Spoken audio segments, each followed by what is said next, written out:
네, 평안하시죠? 이제 히브리서 11번째 시간인데요. 11장 1절부터 40절까지 살펴보도록 하겠습니다. 예, 길고 긴 이제 히브리서가 이제 거의 막바지까지 왔는데요. 좀 지치지 않으시고 끝까지 잘 나아갔으면 좋겠습니다. 히브리서 11장 1절부터 40절까지 같이 살펴보겠는데요. 저희가 위치가 어디에 있는지 한번 잘 살펴보십시오. 이제 5차 논의를 시작합니다. 5번째까지 논의를 시작하는데 이 논의는 앞에서 하고 어떤 의미가 있는지가 중요한데 1차부터 4차까지 저자는 예수가 누구냐? 1차와 2차에서는 왕으로 그렸고 그리고 3차와 4차에서는 제사장으로 그렸습니다. 그렇게 설명을 하고 난 다음에 이 각각의 설명에 대해서 요구를 했는데 독자들에게 그래서 예수가 이런 분이니까 여러분들 어떻게 해야 되겠습니까? 그 합당한 반응의 요구는 믿음이라는 말로 설명할 수 있습니다. 제가 이 히브리서 강의를 처음 시작할 때 히브리서는 믿음이라고 하는 정의에 맞춘 것 같다 이렇게 말씀을 드렸었고요. 그리고 믿음이라고 하는 것은 예수가 누구신지를 이해하고 그리고 그에 대한 합당한 반응을 보이는 것 그게 믿음인데 사실은 이 5차의 논의가 오기 전까지 히브리서 저자는 독자들에게 이 믿음의 반응을 요구해 왔던 거죠.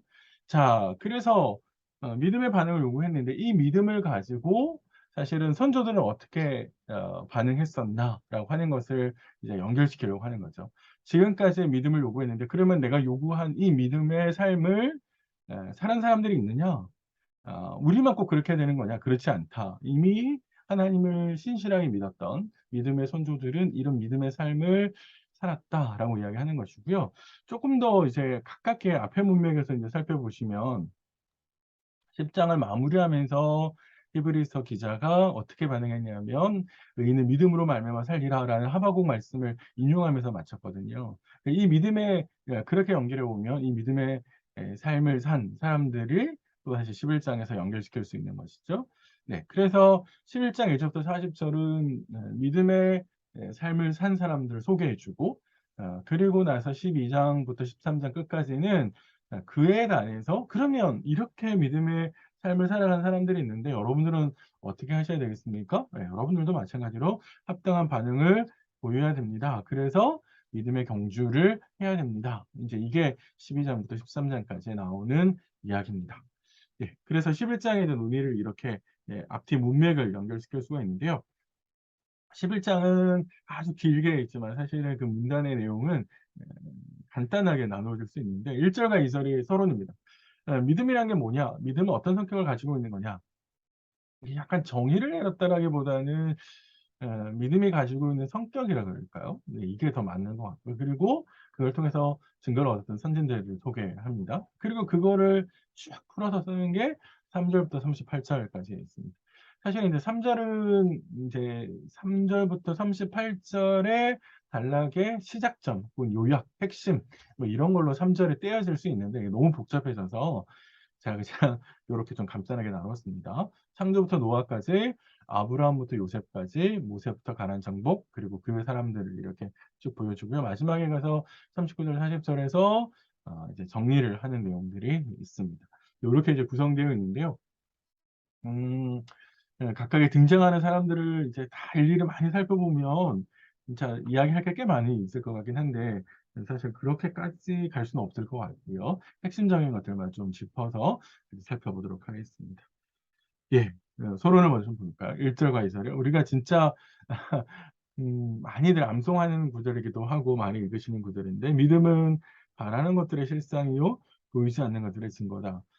믿음을 이야기할 때 믿음은 바라는 것들 그러니까 미래에 뭔가 이루어지기를 바라는데 그것의 실체다, 실상이다, 진짜 그게 있는 것 같다 이렇게 이야기하는 거고 보지 못하는 것들의 증거다. 볼 수는 없지만 그러나 그것이 있다라고 하는 것을 보여주는 것이다.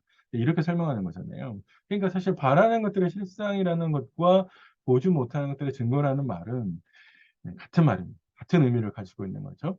바라는 것들, 미래에 있는 것은 보지 못하는 거죠. 그러나 실상이라는 말은 실체가 있다는 것이고 그게 볼 수 없지만 그게 있다라고 하는 것을 보여주는 증거. 그게 바로 믿음이라는 거죠. 그래서 현재 아직까지 이루어지진 않았지만 예를 들어서 하나님께서 구원을 이루실 것이고 하나님께서 우리로 하나님의 거룩한 백성을 삼으실 거고 그 모두한 것들을 현재는 아직까지 이루어지지 않았지만 그러나 그것이 이루어질 거라고 하는 확신. 그래서 그 확신을 삶의 변화를 통해서 보여주는 그게 증거가 되는 거고 그게 실상이 되는 거죠. 그래서 믿음이라고 하는 것은 하나님을 드러내는 역할을 하는 겁니다. 우리가 실상을 드러내고 증거를 드러내면 그것에 믿음의 대상이 되시는 하나님이 드러나고 하나님이 갖고 계시는 계획, 생각, 그 모든 것들이 이제 드러나게 되는 것이죠. 그러면 3 절부터 쭉 등장하는 인물들은 바로 이런 믿음을 가지고 있었던 사람들. 보지는 못했지만 바라는 거지만 실제로 보지 못했지만 그러나 그들은 그 실상을 영적인 눈으로 바라볼 수 있던 사람이고 그리고 그것에 대한 삶의 증거를 보여주는 사람들이었다라는 겁니다. 자, 그래서 이 사람들이 2 절에 보시면 "선진들의 이로써 증거를 얻었다." 이렇게 이야기를 하죠. 1 절에 나오는 증거라는 말을 다시 갖고 오는데요. "증거를 얻었다."라는 말은 사실은 믿음의 삶을 살았다 이렇게 볼 수 있는 것이고 그들이 이제 1 절에서 정의한 1 절에서 생각하고 있는 그 믿음의 특성을 보여주는 사람이다라는 거고요. "증거를 얻게 되었다." 이렇게 이제 수동태로 되어 있기 때문에 이게 인제 "하나님께 인정을 받았다." 이렇게 설명할 수 있을 것 같습니다. 그래서 믿음의 삶을 사는 사람, 그래서 하나님께 인정받은 사람들, 바로 그 사람들이 내가 지금 소개하려고 하는 지금까지 내가 여러분들에게 쭉 설명해 온 믿음의 삶, 믿음에 합당한 반응을 보여준 사람입니다. 이제 이렇게 이야기를 하는 것이죠.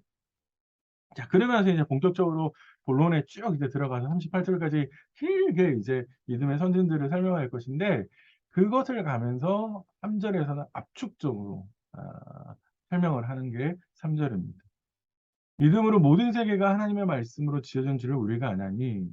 여기서 믿음으로 모든 세계라고 했는데 여기 세계에 해당되는 헬라어는 세대라는 말로 바꿀 수 있습니다. 사실은 이제 모든 세계라는 말로 써 버리면 뒤에 나오는 사람들이잖아요. 근데 이게 세대거든요. 그러니까 믿음의 선진들이 쭉 세대를 이어서 믿음으로 온 거단 말이에요. 그걸 말하는 거란 말이에요. 그러니까 세계라는 말보다는 세대라는 말로 번역하는 게 더 적절해 보이고 그 세대가 하나님의 말씀으로 지어졌다.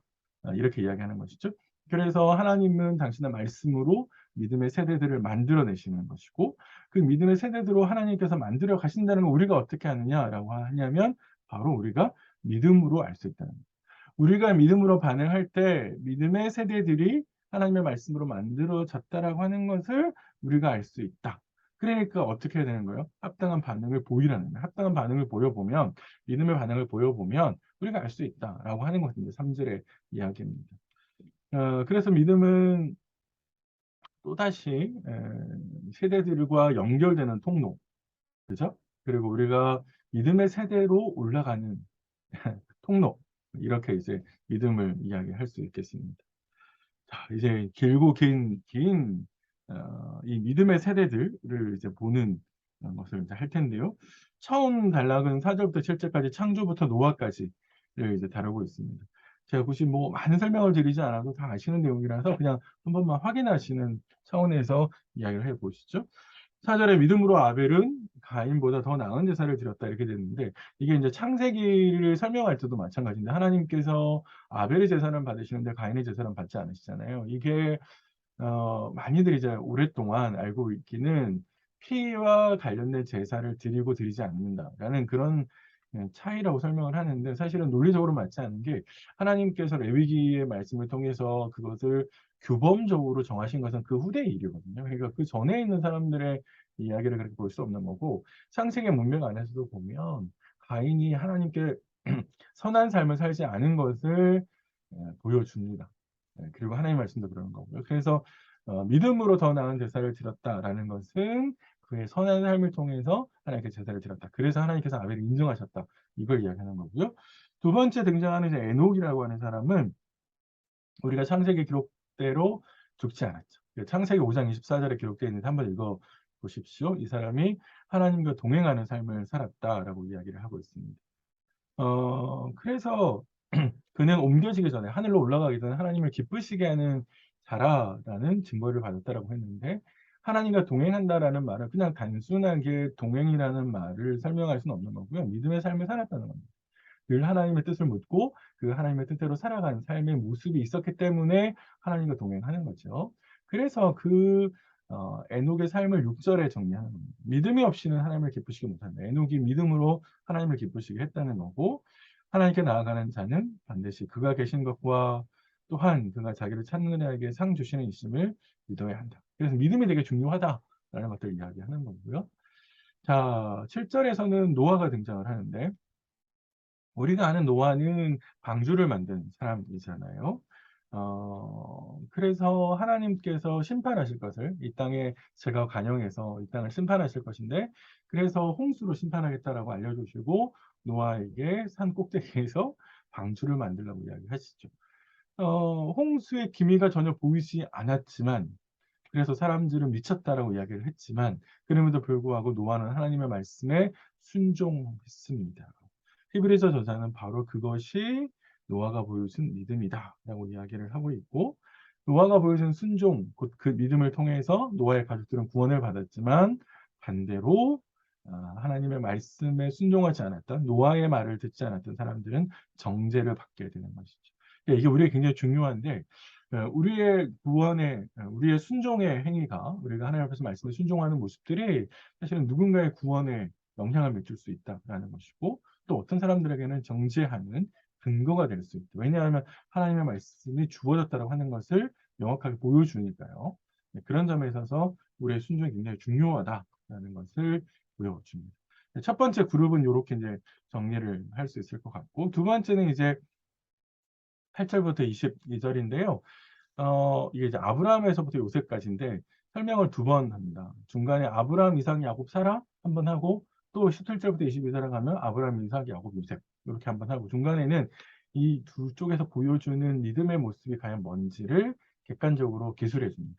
그래서 8절부터 22절은 하나의 이제 단락으로 묶여질 수 있을 것 같은데요. 같이 한번 또 보실까요? 뭐 다들 잘 아실 것 같으니까 예, 설명을 좀 짧게 해볼게요. 아브라함은 하나님께서 본토 친척 아비집을 떠나라라고 이제 명령을 하셨습니다. 그래서 그 명령을 따라서 가는데 창세기 12장에 보면 아브라함이 갈 바를 알지 못했다라고 얘기하거든요.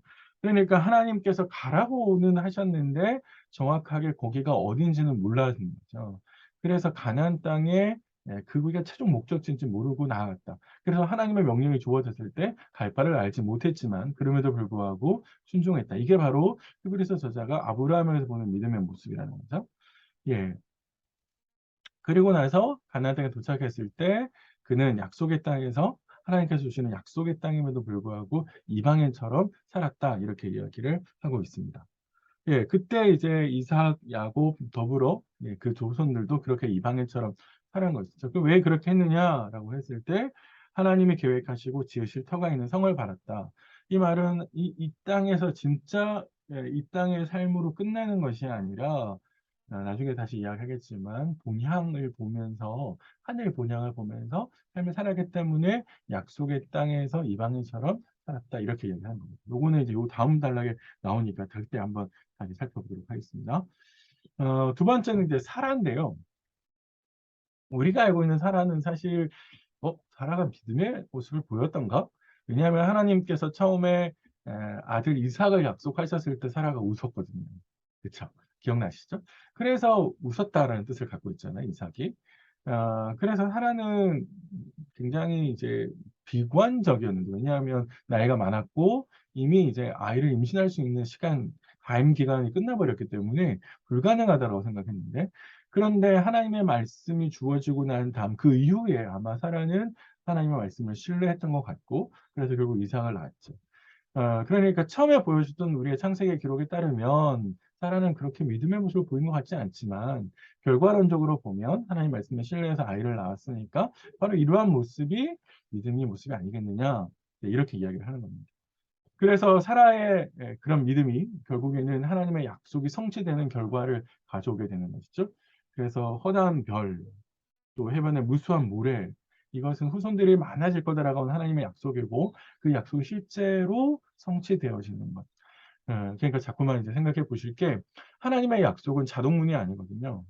우리 자동문 앞에 서면 딱 쓰면 센스가 열려서 이렇게 쫙 열리잖아요. 또 회전문처럼 그냥 쉽게 자기가 알아서 돌아가는 게 그렇게 되잖아요, 회전문도. 그런데 하나님의 약속은 그렇지 않다라는 겁니다. 하나님의 약속은 약속을 받는 대상자들이 어떻게 반응하느냐에 따라서 성취되어지기도 하고 그 성취가 멀어지기도 합니다.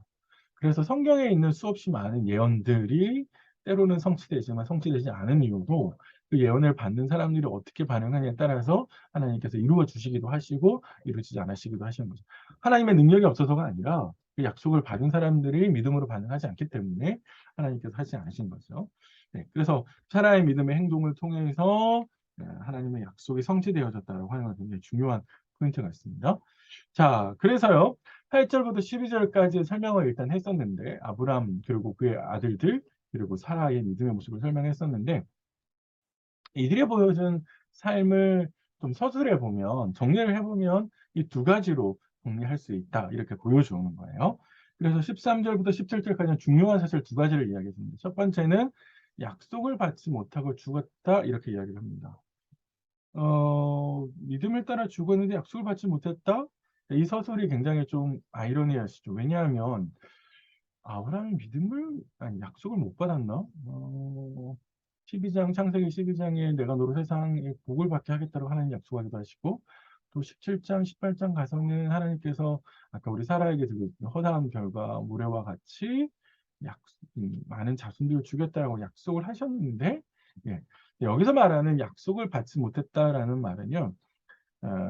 약속의 실체는 있지만 실제로 그 약속이 구체화되는 실체화되는 그래서 진짜 자손들이 바다의 모래같이 하늘의 별과 같이 많아진 것을 보지는 못했다는 거예요. 예. 그럼에도 불구하고 믿음으로 그들이 반응한 건 뭐냐면 하나님께서 이 약속을 실현시키실 것을 바라본 거죠. 예. 그래서 우리가 11장 1절에 이야기했듯이 믿음은 바라는 것들의 실상이요 보지 못하는 것들의 증거다. 이런 믿음들을 가지고 있었다라고 이제 볼 수 있는 거죠. 두 번째는 나그네로 살았습니다. 그 사람들이 나그네라고 하는 것을 증언하였습니다. 이렇게 이야기했습니다. 그래 아까 아브라함 이야기하면서 잠깐 그런 얘기 했었는데요. 약속의 땅, 하나님께 주시겠다라고 하는 약속의 땅에 도착했음에도 불구하고 아브라함과 그의 아들들은 나그네처럼 살았습니다. 나그네가 가지고 있는 특징이 뭔가요? 나그네는 그 땅에 임시적으로 거주하는 사람이죠. 그러니까 영원히 그 땅의 주인처럼 살지 않는단 말이에요. 두 번째, 나그네는 굉장히 채비가 간단하죠. 언제라도 떠날 수 있는 준비를 하는 사람. 그게 바로 나그네가 가지고 있는 삶이잖아요. 바로 그런 아브라함과 그의 아들들, 족장들이 이런 나그네의 삶을 살았습니다라고 이야기합니다. 왜? 그럼 왜 나그네처럼 살아야 되느냐? 왜냐하면 그들의 진짜 그들의 집, 그들의 진짜 고향 같은 하늘 본향이 있기 때문이다. 이렇게 이야기합니다. 네. 그래서 자기들의 본향 찾는 자임을 나타냅니다. 여기서 말하는 이제 이 본향이라는 말이요. 뭐랄까요. 이제 우리 각자 다들 태어난 도시가 있으시잖아요. 그래서 그 고향이라고 하는 것이 우리에게 있고, 특별히 이제 고향을 잃으신 분들에게서는 그 고향에 대한 애틋한 마음이 있잖아요. 그래서 사실 그 고향이라고 하는 것은 소속감을 가지는 도시죠. 우리가 해외에 나가면 한국에 대한, 우리 자국에 대한 소속감, 뭐 이런 것들이 있잖아요. 마찬가지로 여기 본향이라는 말의 헬라어는 이 사람이 소속감을 가지게 되는 도시를 이야기하는 거거든요. 그러면은 이 나그네의 삶을 산 아브라함과 그의 아들들은 하늘의 소속감을 가지고 하늘 본향으로 갈 거다라고 하는 생각들 때문에 예, 임시적으로 이 땅을 살 수밖에 없었다 이렇게 이야기하는 겁니다. 자, 그럼 하늘을 바라본 그들의 삶의 모습들 그래서 그것이 바로 그들이 보여준 믿음의 실체였다. 그래서 이 땅의 삶의 이 땅의 안위, 이 땅의 삶을 살면서 안위하는 것들 그러지 않았다. 이렇게 이야기하는 것이죠. 제가 이제 요거 보면서 이런 생각들을 잠깐 했었는데 살림살이는 계속해서 늘어나는데 내 믿음은 점점 더 가벼워지는 살림은 점점 더 무거워지는데 내 집은 점점점 넓어지고 무거워지는데 내 삶과 내 삶에 보여주는 신앙의 무게는 너무 가벼워지고 있는 거 아닌가. 네, 그런 생각들을 제가 해본 적이 있습니다. 나그네로서의 삶. 네, 말은 참 쉬운데 실제로 그렇게 살기는 어렵잖아요. 그래서 한번 좀 이거 보시면서 생각해 보시면 좋겠고요. 다시 한 번 더 이제 17절부터 22절까지는 아브라함과 자손들의 아들들, 아브라함, 이삭, 야곱, 요셉까지요. 그들의 보여준 믿음을 이제 간략하게 다시 한번 설명을 드립니다. 17절에 보시면 아브라함이 하나님께서 이삭을 드려라, 이삭을 제물로 바쳐라라고 하는 명령을 이제 하시잖아요. 우리가 잘 알고 있는 것처럼. 그래서 아브라함이 이 말씀에 순종을 하는데 이게 아브라함이 이삭을 드리라라고 하는 이 명령 가운데 아브라함이 보이는 순종이 위대한 이유는 뭐냐면 하나님의 약속과 하나님의 명령이 부딪혔기 때문에 그렇습니다. 왜요? 하나님의 약속은 아들 이삭을 통해서 바다의 모래와 같이 하늘의 별과 같이 수없이 많은 자손들을 주겠다는 거였잖아요. 그런데 그 아들 이삭을 다시 뭐라고 이야기합니까? 바치라고 이야기해요. 제물로. 그 죽이는 거잖아요. 그러면은 약속과 하나님의 명령이 긴장을 이루죠. 이게 어떻게 해결할 수 없는 거잖아요. 근데 아브라함이 그럼에도 불구하고 순종을 합니다. 왜? 이 긴장 관계를 만드신 분이 하나님이시잖아요. 그쵸? 하나님이 약속도 하시고 명령도 하셨단 말이에요. 그러면 약속하고 명령에 긴장을 일으키신 당사자가 이걸 해결해야 되겠죠. 그렇지 않습니까? 예. 그러니까 아브라함은 하나님께서 이 문제를 해결하실 거라고 생각을 했고, 그래서 그럼에도 불구하고 순종하는 것이죠. 그래서 다시 살리실 거다. 내가 이렇게 순종하고 난 다음에 하나님께서 이삭을 죽이더라 할지라도 하나님은 충분히 살릴 수 있는 분이시니까 이삭을 다시 살리셔서 그를 통해서 후손들을 만들 거다. 라는 하나님에 대한 신뢰가 있었다는 거죠. 다시 살렸거나 살리지 않느냐 이 방법이 중요한 게 아니라 사실은 그만큼 아브라함은 하나님을 절대적으로 신뢰했고 그 신뢰했다라고 하는 것의 모습이 아들 이삭을 바치는 것까지 순종했다는 겁니다. 창세기의 기사를 읽어보면 아브라함이 고민하는 흔적들이 거의 안 나오거든요. 창세기 기사 우리에게 전해주는 이 기사의 내용을 보면 아브라함이 거의 고민하지 않습니다. 아브라함이 굉장히 신속하게 하나님의 말씀대로 따라가는 걸 볼 수 있습니다. 예, 그건 그만큼 아브라함이 하나님을 신뢰했다라고 하는 것을 우리에게 잘 보여주는 것이고, 그 다음에 나오는 사람이 이제 이삭이죠. 이삭은 창세기 27장, 28장 같이 한번 읽어보십시오. 아브라함의 약속을 내다보면서 두 아들을 축복한 것을 아마 이삭이 보여주는 믿음의 모습으로 보는 것 같고요. 야곱도 마찬가지일 것 같습니다. 우리가 아는 야곱은 철저하게 다 속이잖아요. 그렇죠? 그래서 이삭은 속이는 자라는 이름의 뜻을 가지고 있는데 형의 이제 발 뒤꿈치를 잡고 나왔는데요. 그런데 그 야곱의 인생이 변하게 된 것은 요셉을 만나고 나서부터죠. 예, 실제로 요셉을 만나고 나서부터 야곱의 인생이 확 바뀌고 그리고 나서부터 아들들을 축복하는 모습들을 창세기 막바지에 보여줍니다. 아마도 이것도 아브라함의 약속을 근거해서 그렇게 했던 것 같다라는 생각을 하고요. 요셉은 인종 말기에 보여주는 그의 믿음의 모습들을 이제 소개해주고 있는데 이스라엘이 이곳을 떠나게 될 걸 예고했죠. 아니, 떠날 것을 예고한 것은 하나님께서 이 백성들을 언젠가는 그 정확한 시기를 알 수 없지만 애굽에서 나가는 출애굽을 하시게 될 거다라고 하는 것을 볼 수 있었고 그렇기 때문에 그렇게 하실 하나님을 믿고 자기의 뼈를 가져가기를 명령했다는 거죠. 그러니까 사실 이것은 하나님께서 이루실 약속을 신뢰한 것이고 또 하나님을 신뢰한 것이다. 그렇기 때문에 이러한 예언을 하고 명령을 할 수 있었다. 이렇게 정리를 할 수 있을 것 같습니다. 네, 아브라함과 그의 자손들의 이야기를 이제 22절까지 살펴봤고요. 이제 역사를 조금 더 저슬러 올라가면 이제 모세 시대로부터 요셉이 뭘로 끝났습니까? 출애굽하는 것을 내다보는 걸로 끝났잖아요. 그래서 그 다음부터는 출애굽의 지도자였던 모세 그리고 가나안에 정복하는 이야기까지 들려지는데요. 또 재밌게도 이제 23절부터 31절의 이 단락이 8절부터 22절과 비교해 보면 세보십시오. 믿음으로라는 말이 7번 똑같이 등장을 하고요. 저쪽에서는 아브라함이 중심 인물인데 여기는 모세가 중심 인물이고 이 중심 인물들을 중심으로 해서 길게 설명합니다. 아브라함에 대해서는 물론 뒤에 이제 야곱, 요셉이 나오지만 그래도 아브라함을 길게 설명해요. 주변 인물들 여기 야곱 같은 사람들이 나왔고 저쪽에는 라합 같은 사람이 등장합니다. 근데 짧게 설명하죠. 그래서 문단의 모양이 비슷하게 닮아 있다라는 걸 좀 기억하시면 좋을 것 같고요. 하나씩 살펴볼까요? 23절에 보세요. 믿음으로 모세가 났을 때 그 부모가 아름다운 아임을 보고 숨겼다.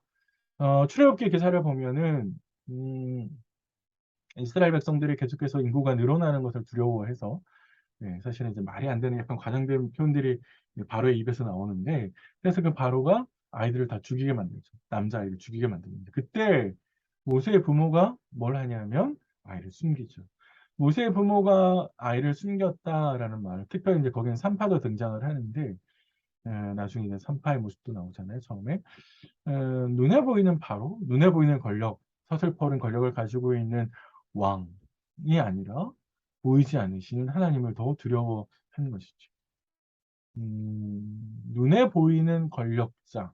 하지만 그 눈에 보이는 권력자는 자신의 영혼의 문제를 결정지을 수 없죠. 하지만 눈에 보이지 않으시는 하나님은 우리의 생과 사, 영혼의 문제를 결정짓는 분이시죠.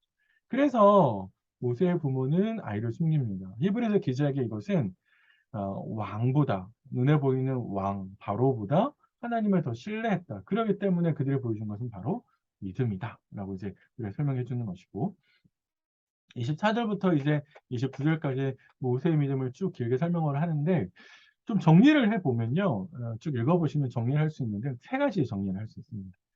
첫 번째, 믿음으로 보여준 모습은 특권을 거부했다는 거예요. 특권에 있는 자리를 거부하고, 권력을 가지는 자리를 거부하고, 그래서 평안하게 살 수 있는 자리를 거부하고 백성들과 함께 고난받는 자리로 모세가 갔다라는 겁니다. 그래서 이제 왕자잖아요. 그러니까 바로의 딸의 아들이니까 왕자의 자리에 갈 수 있는데, 사실은 그 왕자의 자리를 거부하고 고난의 자리로 가게 됩니다. 그래서 24절에 바로의 공주의 아들이라 칭함받기를 거절했다. 그런데 그 자리를 거절한 이유가 25절에 하나님의 백성과 함께 고난받기를 잠시 제약의 낙을 누리는 것보다 자신의 안위를 누리고 하는 것은 즐겁고 좋지만, 그러나 그것이 하나님께서 모세 자신을 부르신 것, 혹은 하나님께서 기적적으로 공주를 통해서 바로의 궁에서 그를 안전하게 지키시고 온 것, 그 소명과는 거리가 멀다는 거예요. 그래서 그 소명을 거부하는 모습, 그 자리에 계속 앉아 있으면, 그러기 때문에 그 제약의 자리를 거부했다. 그래서 구원의 자리로 갔다라는 겁니다. 백성들을 구원하고 인도할 자리.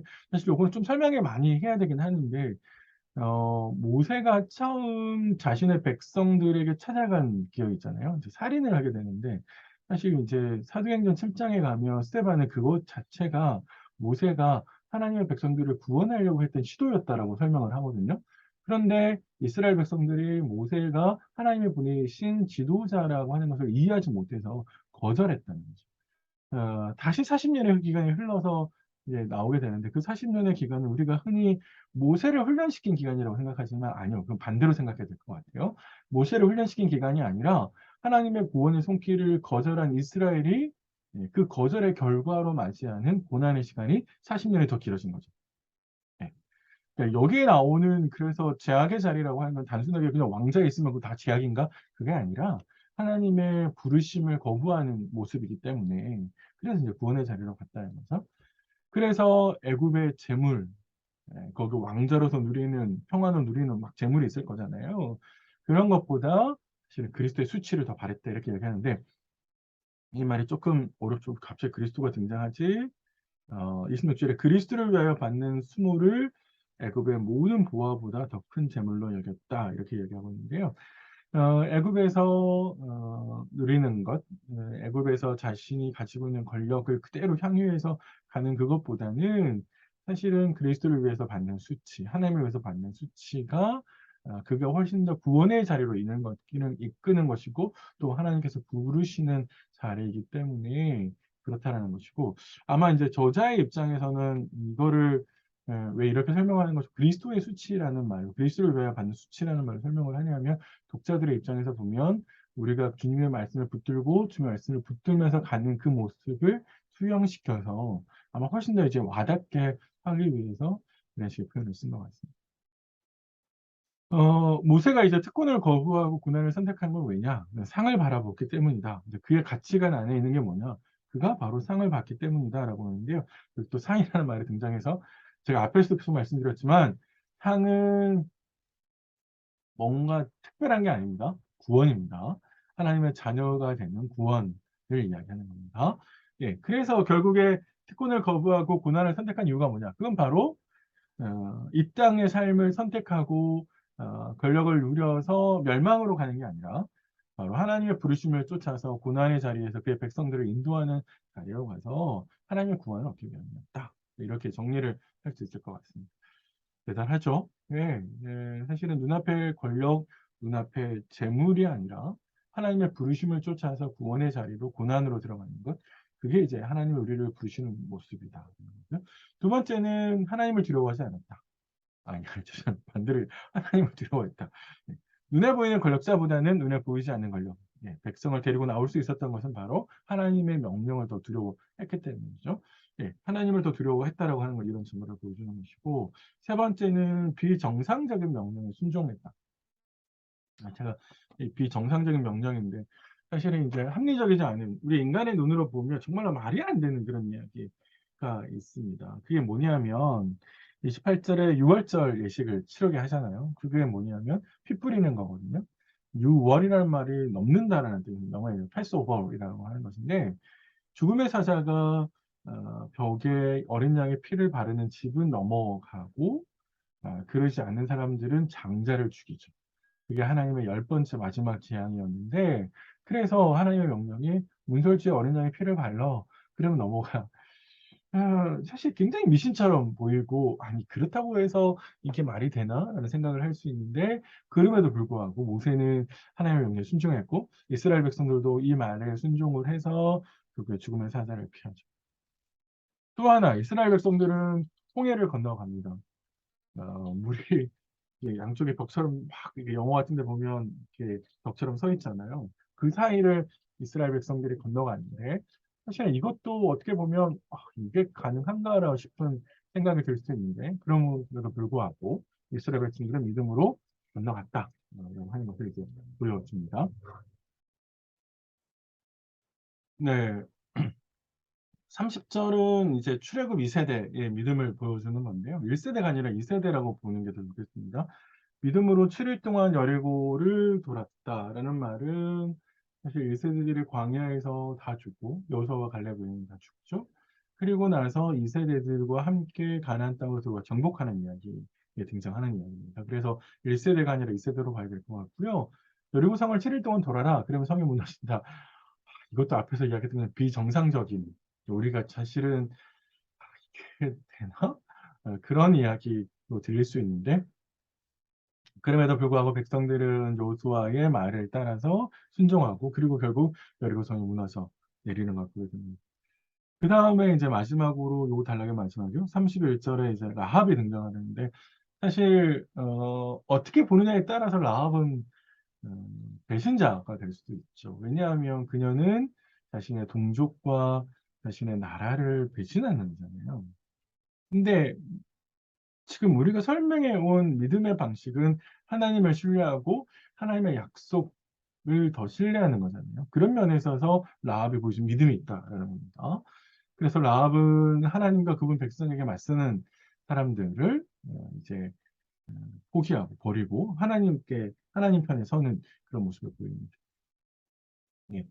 그래서 여기 재밌는 표현 하나를 좀 중요하실 게 11장 31절 끝에 순종하지 아니한 자가 멸망하지 아니하였도다. 순종하지 아니하는 자라는 말이 등장하잖아요. 이게 이제 믿지 않은 그들이라는 말이거든요. 이거는 3장 18절에서 등장했습니다. 이스라엘 백성들이 순종하지 않아서 믿지 않아서 멸망한 걸 보여주는 거죠. 그러면 보세요. 하나님의 약속으로 들어가는 것, 하나님의 구원으로 들어가는 것은 이스라엘이냐 이스라엘이 아니냐의 문제가 아니죠. 믿음의 반응을 보였느냐 보이지 않았느냐라는 겁니다. 이미 구약에서조차도 나중에 바울이 로마서에서 설명하지만 하나님의 백성이 된다라고 하는 것은 민족의 기준이 아니다. 처음부터. 하나님은 처음부터 그러지 않았습니다. 그러니까 이스라엘을 통해서 온 세상을 구원하려고 하는 것이 하나님의 뜻이었는데 이스라엘이 그거를 잘못 이해했기 때문에 그렇고요. 그래서 민족이 아니라 믿음이다. 그래서 순종하지 아니한 자와 함께 멸망하지 않았다라는 라합의 모습은 하나님께서 인종을 기준으로 해서 당신의 백성을 만들지 않았다라는 것에 대한 증거를 보여주는 것입니다. 예. 이제 마지막 단락인데요. 32절부터 38절은 이제 앞에서 설명한 것 외에 또 다른 사람들이 있는데 그 후에 역사가 많다라는 거죠. 32절 보세요. 내가 무슨 말 더 하리요? 이 말은 이 앞에서 내가 진짜 많은 사람들의 역사적으로 믿음의 반응을 본 사람들이 진짜 많았는데 그럼에도 불구하고 내가 진짜 그 사람들 외에 또 정말 더 많은 사람들이 있다. 진짜 내가 이거 다 쓴다면 시간이 모자란다. 이렇게 이야기를 하는 것이죠.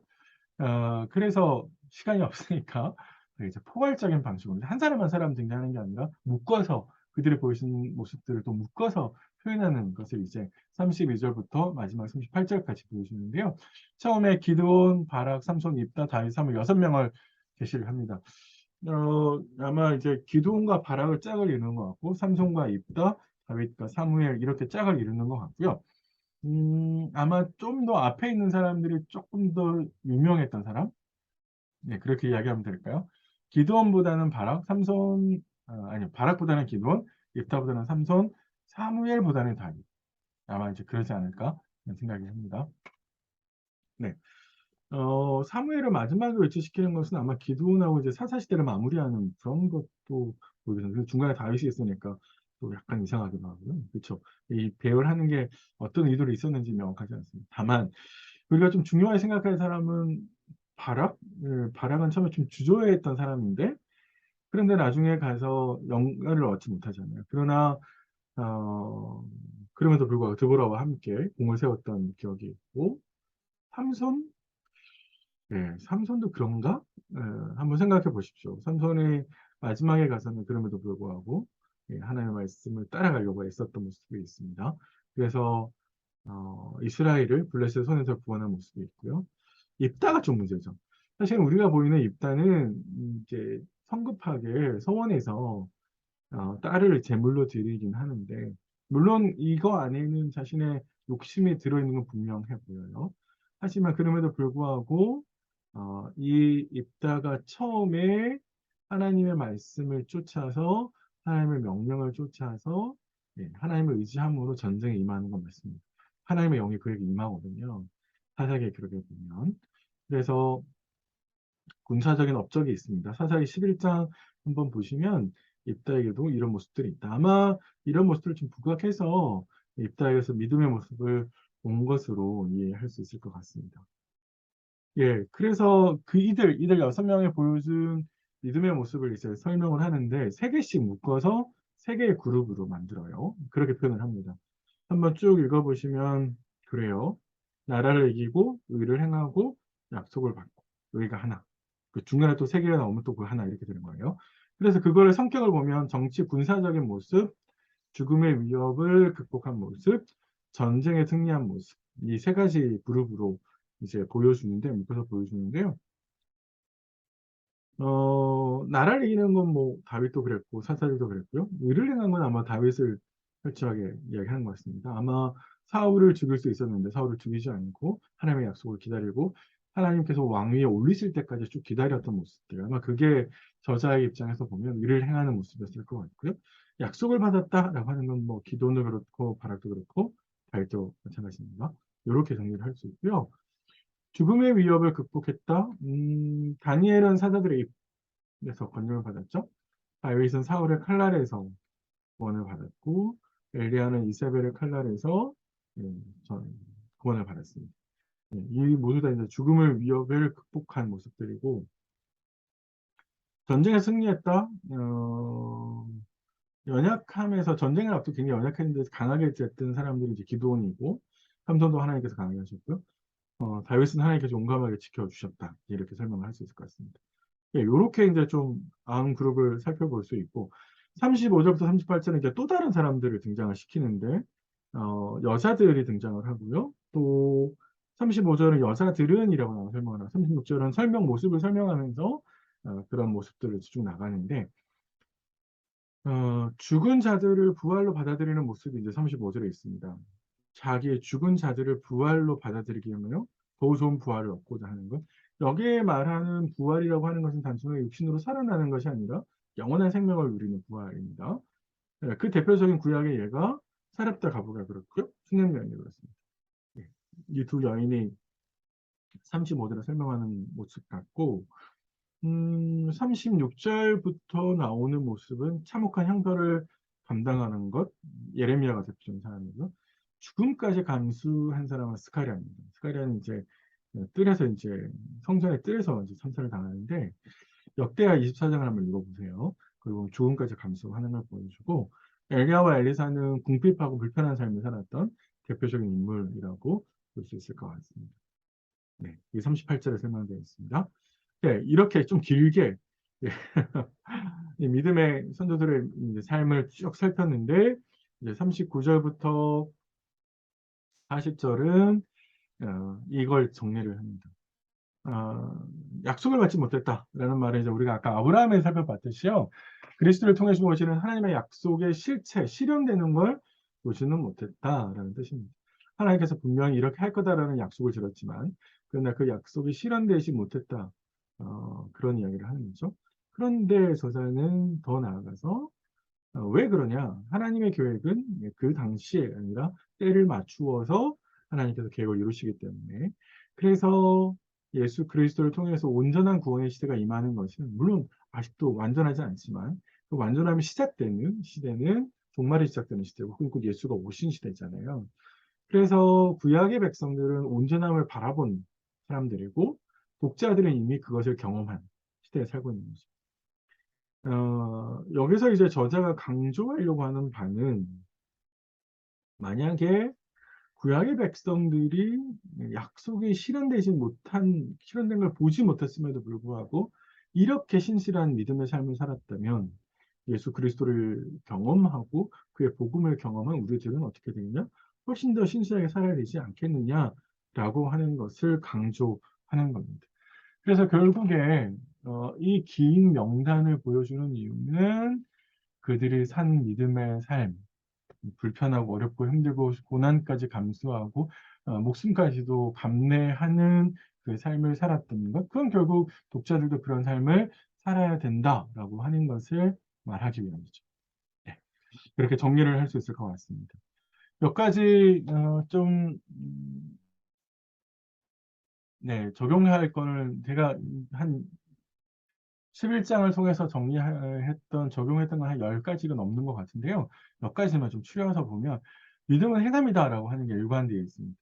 등장하는 모든 인물들을 가지고 있는 공통된 기준은 뭐냐면 행함이에요. 그 행함은 순종으로 드러나는 거거든요. 방주를 만든 노아, 가나안 땅으로 향하는 아브라함, 홍해를 가는 모세, 모두가 다 행함이 있다는 겁니다. 순종의 행함이 있다는 거예요.